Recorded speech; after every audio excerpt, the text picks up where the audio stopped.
घरची परिस्थिती बेताची, वडील भिक्षुकी तसंच याज्ञिकी करून घराचा चरितार्थ चालवतात. अशा बिकट परिस्थितीवर मात करून परिस्थितीशी दोन हात करत रेणुका मोघे नंदुरबार पोलीस दलात भरती झाली. या आनंदोत्सवात आई वडिलांना आनंदाश्रू अनावर झाले. पूर्ण कुटुंबाने रेणुकाच्या यशाचा आनंद उत्सव साजरा केला. गावातील तसंच परिसरातील महिला पोलीस म्हणून भरती झालेली ती एकमेव तरुणी ठरली आहे.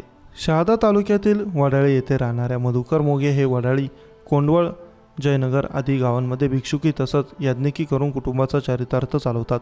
मधुकर मोघे हे मूळचे जामनेर तालुक्यातील सुनसगाव येथील आहेत. मात्र रोजगारामुळे त्यांनी 1998 साली स्थलांतर केलं. त्यानंतर रोजगाराच्या शोधात वडाळी येथे दाखल झाले. इथे त्यांनी भिक्षुकी आणि याज्ञिकीचं काम सुरू केलं. त्यांची मोठी मुलगी रेणुका मधुकर मोघे हिचं नुकतंच नंदुरबार येथे झालेल्या पोलीस भरतीमध्ये निवड झाली. वडाळी तसंच परिसरातील ती पहिली महिला पोलीस अधिकारी आहे. रेणुका मोघेने MSWचं शिक्षण घेतलं आहे. तिने 2019 मध्ये पोलीस भरतीसाठी अर्ज दाखल केला होता. मात्र कोविड आल्याने ती भरती पुढे ढकलण्यात आली. त्या भरतीत ती वेटिंगवर होती. मात्र तेथे संधी हुकल्याने तिने पुन्हा नायगाव येथे पोलीस भरतीसाठी प्रयत्न केला.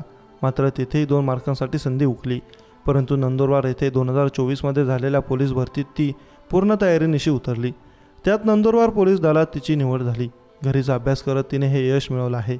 अनेक जण आपल्या अपयशाचा कापर आपल्या परिस्थितीवर फोडतात. मात्र रेणुका मोघे हिने परिस्थितीशी 2 हात करत यश मिळवलं आहे. मोघे कुटुंबाची परिस्थिती अगदी बेताची आहे. गावात पत्र्याच्या घरात राहून रेणुकाने अभ्यास केला. तिला पोलीस बनण्यासाठी लहान भावाने प्रेरणा दिली. तोही शिक्षण करत असताना वडिलांना मदत करतो. आर्थिक परिस्थिती कमकुवत असतानाही रेणुकाने पोलीस दलात भरती होऊन यश मिळवलं. कुटुंबात कोणीही सरकारी नोकरी करत नाही.